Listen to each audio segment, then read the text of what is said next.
Online classes में आपका स्वागत है कि आज हम कक्षा 10 की संस्कृत विषय की क्लास ले रहे हैं। संस्कृत में आप एक छोटा सा टॉपिक है समय लेखन, जो आपके 2 नंबर का टॉपिक है। इसमें कोई ज्यादा नहीं है आपको, इसमें केवल आपको घड़ी में समय देखना आना चाहिए। जो दीवार घड़ी होती है उसमें समय देखना आना चाहिए। समय देखने के बाद में उस समय को संस्कृत में कैसे लिखा जाता है वो आपको लिखना है। इसमें ज्यादा नहीं, आपको एक 15 मिनट का होता है, एक 30 मिनट का पूछा जाता है, एक 45 मिनट का पूछा जाता है, एक फिक्स समय जैसे 7:15 है, 9:30 है और 10:45 है और 12 बजे मुख्य ये समय पूछा जाता है। अब इसमें आपको 15 मिनट के लिए क्या काम लेना है कि एक तो आपको 1 से लेकर 12 तक संस्कृत में गिनती आनी चाहिए। 1 से 12 तक संस्कृत में गिनती आनी चाहिए, जैसे 1 2 3 चतुर्थ पंच षष्ठ सप्त अष्ट नौ 10 11 और 12 ये 12 तक आपको संस्कृत में गिनती आनी चाहिए। फिर इन मिनटों का कुछ शब्द है वो आपको याद होना चाहिए। जैसे 15 मिनट के लिए हम काम में ले सकते हैं सहपाद शब्द। सहपाद शब्द है वो 15 मिनट के लिए। अब आपके पास समय है 7:15, तो पहले हम मिनट का समय लिखेंगे। अब 15 मिनट को कहते हैं सहपाद, तो सहपाद लिख दिया। अब कितनी बज करके हैं? 7:15 है, तो 7 को बोलते हैं सप्त, तो इसके आगे लिखो सप्त। अब बजे को संस्कृत में कहते हैं वादने, तो ये आपका 7:15 संस्कृत में इसको लिखने का तरीका है सहपाद सप्त वादने। अब इसी तरह आपको मान लो 9:15 का पूछ लिया जाए तो सहपाद 9 वादने हो जाएगा। अब मान लो 10:15 का पूछा जाए तो सहपाद 10 वादने। इस तरह इन समय में से किसी भी 15 मिनट का अगर पूछा जाए तो ये सहपाद शब्द काम में आएगा।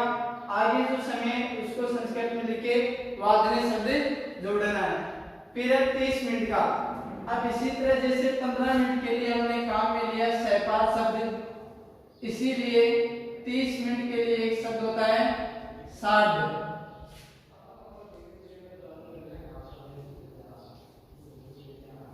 अब सार्ध, अब कितने बज करके 30 मिनट है? 9:30 है, तो 9 को संस्कृत में कहते हैं 9, तो सार्ध 9 और वही बजे के लिए वादने शब्द सार्ध 9 वादने, यानी मिनट पहले लिखेंगे 30 मिनट के लिए सार्ध शब्द काम में ले लें, तो सार्ध। अब कितने बज गए 30 मिनट है? 9:30 है, तो 9 और वादने। अब 45 मिनट के लिए एक शब्द है पादोन। देखो सहपाद का अर्थ होता है, पाद का अर्थ होता है 15 मिनट और सह का अर्थ होता है सही, और पादोन यानी 15 मिनट नहीं है। अब देखो 10:45 है, तो कितनी बजने में 15 मिनट कम है? 11 बजने में 15 मिनट कम है। यहाँ आपको एक बात ध्यान में रखनी है कि इसमें और इसमें तो जो समय था वो लिखना था। अब 45 मिनट के लिए हम पादोन शब्द काम में ले लेते हैं, पादोन। लेकिन अब देखो 10:45 है, लेकिन पादोन का अर्थ है कि 15 मिनट कम है, यानी 15 मिनट नहीं है। अब कितने बजने में नहीं है? 11 बजने में नहीं है, तो यहाँ देखो 10 नहीं लिखेंगे। यहाँ इससे जो समय आपको दिखाई देता है, जैसे 10:45 आपको समय दिखाई देता है, तो यहाँ 10 से अगली संख्या आपको लिखनी है, क्योंकि पादोन का अर्थ है कि 15 मिनट कम है। अब 15 मिनट 10 बजने में नहीं है बल्कि 11 बजने में कम है, तो 11 को कहते हैं एकादश। पादोन एकादश वादनी। 45 मिनट में आपको ये ध्यान रखना है कि जितने बज करके 45 मिनट होते हैं उससे अगले वाली संख्या लिखी जाएगी, क्योंकि पादोन का अर्थ है कि 15 मिनट कम है। अब मान लो आप यहाँ लिख दोगे पादोन 10 वादनी। पादोन 10 वादनी का मतलब हो गया कि 10 बजने में 15 मिनट कम है, इसका मतलब वो समय हो गया आपका 9:45 मिनट, जबकि घड़ी में दिखाया जा रहा है 10:45 मिनट। तो इसमें जो संख्या आपको समय में दिखाई दे रही वो लिखोगे तो गलत हो जाएगा, इससे अगली संख्या आपको लिखनी है। अब फिक्स समय दिखाई दे, जैसे आपको घड़ी में 12 बजे का दिखाई दे रहा है तो इसमें आपके कोई दिक्कत नहीं है कि 12 को संस्कृत में कहते हैं द्वादश, तो लिख देना द्वादश वादनी, द्वादश। अब देखो फिक्स समय होता है उसके लिए निश्चित लिखना पड़ता है द्वादश वादनी। इसी तरह अगर आप 5 बजे का देखना चाहते हो तो आपका है कि केवल संख्या को लिखना है, 5 को कहते हैं पंच और समय को कहते हैं वादनी। इसलिए फिक्स जो समय होगा उसके लिए आपको जो संख्या होगी वो लिख करके और उसके आगे केवल वादनी शब्द जोड़ना होगा। अब आता है कि अगर 15 मिनट, 30 मिनट, 45 मिनट या 60 मिनट का है जो फिक्स समय था, उसके अलावा अगर पूछ लिया जाए, जैसे मान लो 10 मिनट या 20 मिनट या 25 मिनट, 35 मिनट, 40, 55 इस तरह का पूछ लिया जाए तो उसमें देखो दो शब्द आपके काम में आएंगे। एक आएगा कलोत्तर और एक आएगा निमेषोत्तर। अब देखो कलोत्तर शब्द का जो अर्थ होता है वो होता है अधिक और निमेषोत्तर शब्द है उसका अर्थ होता है कम। अब जैसे समय है 7:10, अब 7:10 अधिक हो रहा है तो अधिक के लिए कलोत्तर शब्द काम में लेंगे। अब इसको लिखने का तरीका वही जैसे 15 मिनट पहले लिखते थे उसी तरह 10 मिनट को पहले लिखेंगे। 10 को क्या कहते हैं 10। अब अधिक के लिए करेंगे कलोत्तर शब्द का प्रयोग, 10 कलोत्तर सप्ते। अब देखो 7:10 है तो सप्ते वादनी, यानी 7:10 को हम लिखेंगे 10 कलोत्तर सप्ते वादनी। अब इसी तरह मान लो 9:20 का पूछ लिया जाए तो 20 को क्या बोलते हैं विंशति कलोत्तर। अब कितने 20 हो रही 9 तो यहाँ लिखेंगे 9 वादनी। इस तरह आप 30 मिनट के पहले का जो समय है 25 मिनट है, 5 मिनट है, उसके लिए आप कलोत्तर शब्द का प्रयोग कर सकते हो। अब उससे अगर आगे पूछ लिया जाए जैसे 10:55 का समय पूछ लिया जाए आपको, अब देखो 10:55 का समय तो हम कलोत्तर शब्द का प्रयोग करेंगे तो हमको 55 तक संस्कृत में गिनती आनी चाहिए, लेकिन इसके लिए हम निमेषोत्तर शब्द का प्रयोग कर सकते हैं।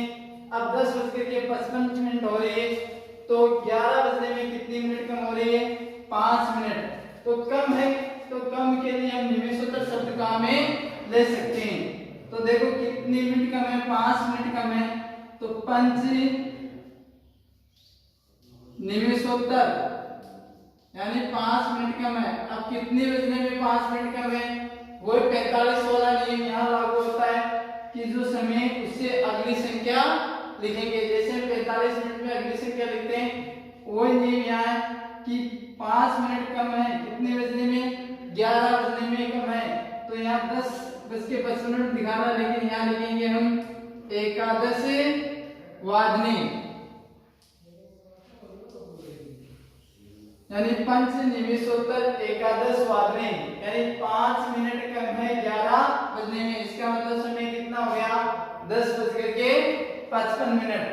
अब अगर पूछ लिया जाए 9:10 50 मिनट का समय।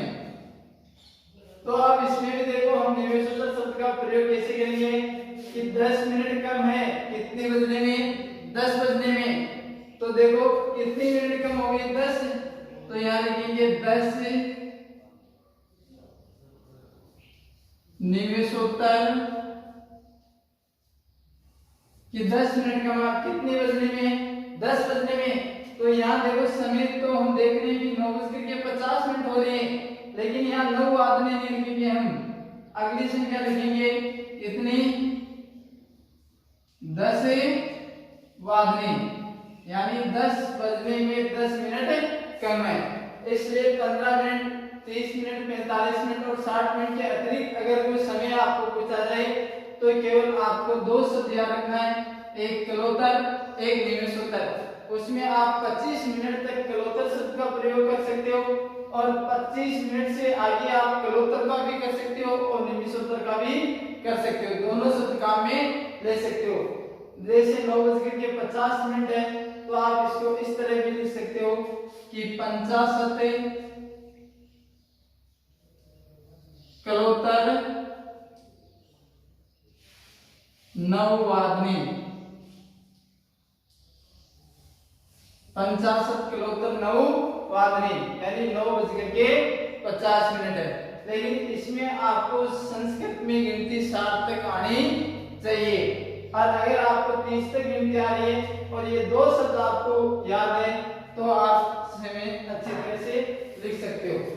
अब प्रश्न कैसे पूछा जाएगा वो और देख लो। प्रश्न में आपको पेपर में घड़ी दर्शाई जाएगी और आपको जो दीवार घड़ी होती है आपके घर में उसमें समय देखना आना चाहिए। जैसे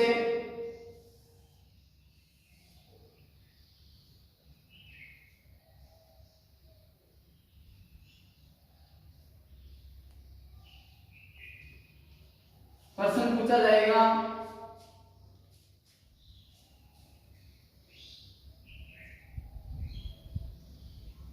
जैसे ये घड़ी में समय दर्शा दिया और इसके नीचे वाक्य दे देंगे अहम प्रातः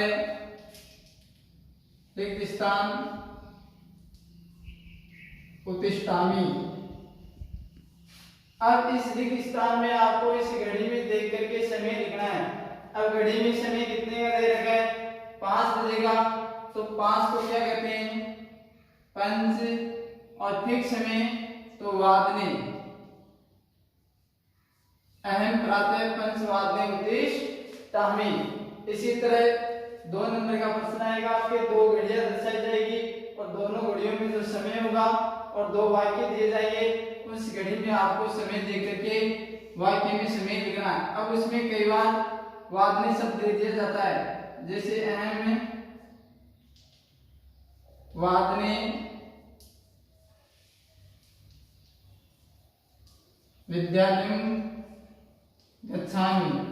अब मान लो इसमें घड़ी में आपको 10 बजे का समय दर्शाया हुआ है तो केवल या 10:15 का दर्शाया हुआ है। अब घड़ी में इसमें समय आपने दर्शा दिया 10:15 का, तो आपको लिखना है सपाद 10। अब इसमें आपको वादने शब्द लिखने की जरूरत नहीं है क्योंकि वादने शब्द वाक्य में दिया हुआ है। इस तरह आपका ये 2 नंबर का जो समय लिखने का टॉपिक है वो तैयार है। अब हम अगली कक्षा में अगला टॉपिक है वो पढ़ेंगे। धन्यवाद।